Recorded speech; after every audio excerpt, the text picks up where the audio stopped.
Wisconsin, plants are cool. Are you all ready to see the rest of my houseplant collection? For those of you who haven't seen the collection of plants that I have on my shelf, I will link the video in the comments down below. And to the rest of you, welcome back, and I hope you enjoy the viewing of the rest of my plant collection. Directly in front of my west-facing window, I have a small table with some plants on it and a plant on a stand over next to it. So starting over here, we have a pot full of aloe. I think there are 2 different kinds of aloe in here, yeah. However, I don't want to touch it too much because there was a spider living in there. So he's just gonna hang out and get watered every once in a while until I put him outside again. We have this, just a regular Hoya carnosa over here. And then we have this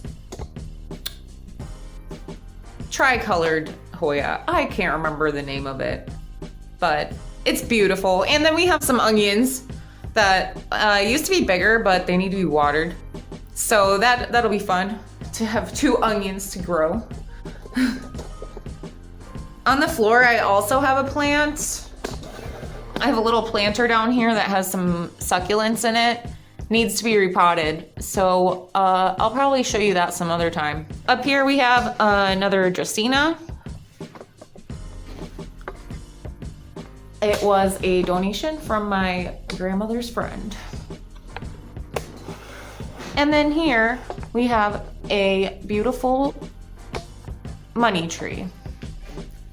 I don't know the Latin name for this plant, but this was also a donation and it has grown a lot. I did recently trim off the lower branches because a lot of these like leaf segments had gone away and it just cleaned it up a lot.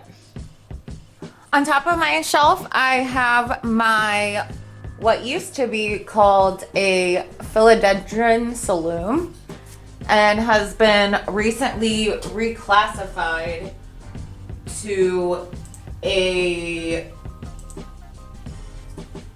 Stomatophyllum bipinnatifidum.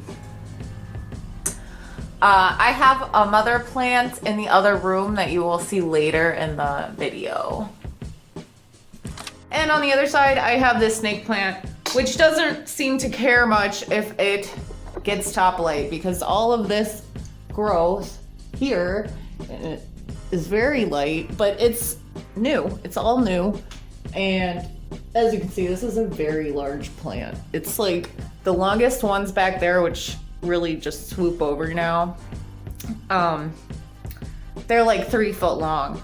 So if you take really good care of your snake plants, what was a Sansevieria, which now I believe is reclassified as a Dracaena, they're gonna get huge. And I really like them. In my plant studio on my eastern wall, let's see, about 7 foot from my west facing window and 7 foot from my south facing window is my very sad Monstera plant. It had some sort of pest issue, maybe thrips. The other day I did see some mealybugs on it as well, and oh, look at that. That looks like some right there. So I sprayed it with some rubbing alcohol and some neem oil. So let's see how it does. I already cut all of the foliage off once, and that didn't seem to do the trick. So, and I also have it growing on a moss pole, and I would take it out and repot it, but the roots have grown into the pole. So I'm gonna wait, and eventually I might just end up cutting it up We'll see. Moving on to my bedroom, I have a Dracaena marginata, which is a donation from my father and my grandmother. I think that it's been in our family for maybe 7 years. It seems like a long time, but it's pretty tall. These are my windows. It's pretty tall, so I expect it'll continue to do well as long as I keep up with the watering and fertilizing. And we also have a fiddle leaf fig here, or Ficus lyrata, which is also very tall and also a donation from my father and my grandmother. It's only been in my possession for maybe about 4 months now, and before that they had it for maybe a year or so. They received it from a friend. Then down here on the little shelf we have an Alocasia amazonica and Schefflera arbicola, or the dwarf umbrella tree. This guy, I always have issues with him. He usually only has one leaf, but at least he has one leaf. And this guy, sometimes I have issues with him. Otherwise, he's been going strong for quite a while now. This one, there's 2 plants in here, and this one is still the original height of when I bought it. So you can see that this one has grown quite a lot. I have a few more plants moving into the living room, and my mantle still needs to be decorated after Christmas. I didn't put my decorations back up. So I have it's either a marble queen pothos or a mandula, I don't know, or pearls and jade. I think it was advertised as a pearls and jade when I bought it, but who knows these days, right? It's an Epipremnum aureum variegation, you know. But it's pretty long and it has mealybugs, but it's still growing and it's still alive. I just gotta keep them in check every once in a while, and I keep it separated from my other plants, except for this one, which is a neon pothos, and it also has mealybugs, so that's why I don't keep them separated really. I'm just like, whatever. And they're really long and they look really nice hanging on my mantle. So, and here's a picture of my beautiful dog. Yeah. And her toy that she was chewing the eyeball out of. In my living room, I have a very thirsty peace lily, spathiphyllum. I also have a very thirsty domino peace lily, and they both sit in front of an eastern facing window that has a covered porch in front of it. Here we are on the other side of my living room in front of my south facing window. We have another Dracaena marginata, which is a little baby, which was a donation from my grandma's friend. Just recently got here like 3 months ago. And here we have a type of orange tree.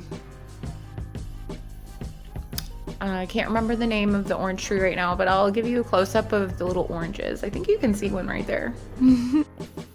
There's the orange. Look at how small it is. It's smaller than my thumbnail. There's a couple of them. Yeah, this is really fun though. Aw, one of the oranges just fell off. It happens.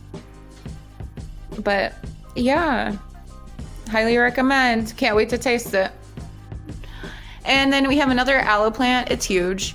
And then over here we have my Norfolk Island pine, which has grown a lot since I got it. Yeah. You can't tell because it's like on a thing, but it has grown quite a lot. And we have lost a lot of branches down at the bottom, but I'm pretty sure that's just a self-pruning thing. It's natural. It would happen like out in the wild, so nothing to worry about. In my dining room here, I have a very large, I'll have to look up the name. I'll put it in the video, I suppose, but this used to be a philodendron bipennifolium. It has been in my family probably like almost 10 years. And so this thing is enormous.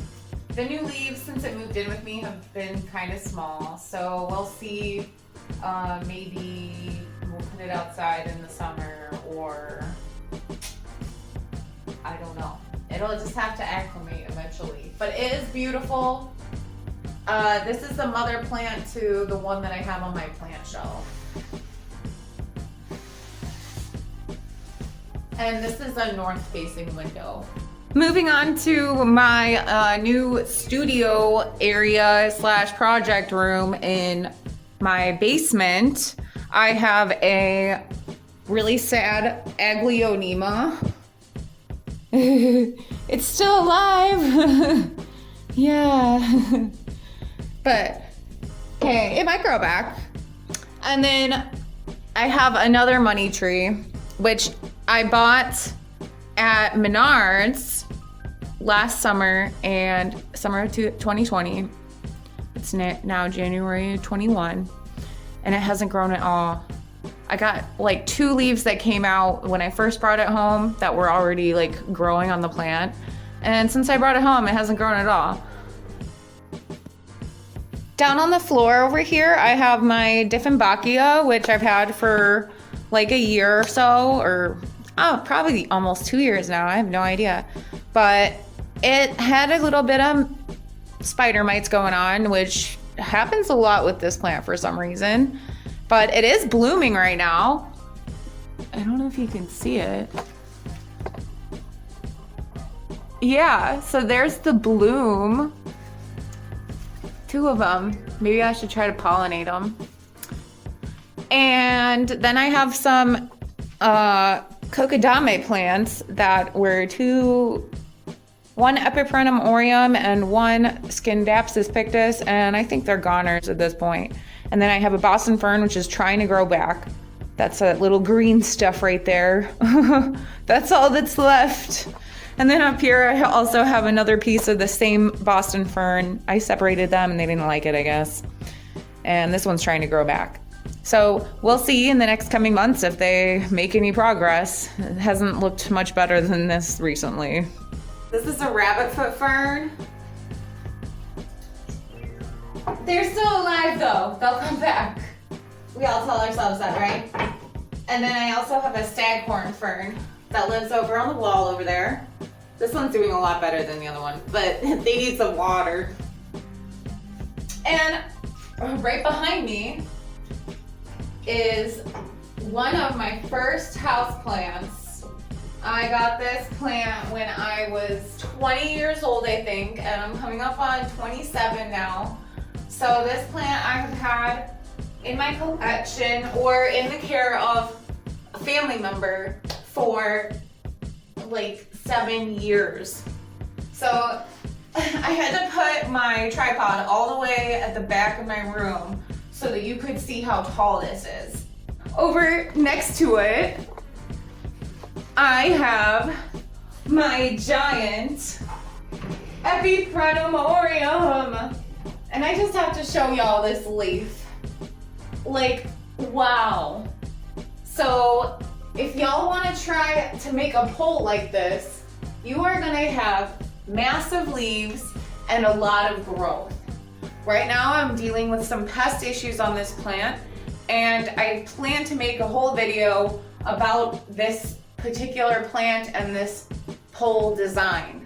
So there's definitely some downsides to it, but it is super beautiful and I'm super happy with the growth. It was a great experiment. If you're still here, thank you so much for staying all the way through the video. If you want to see more of my content, you know what to do. And I'll have some more plant videos coming out in the future and maybe some crafty projects. Thanks again, y'all. Plants are cool.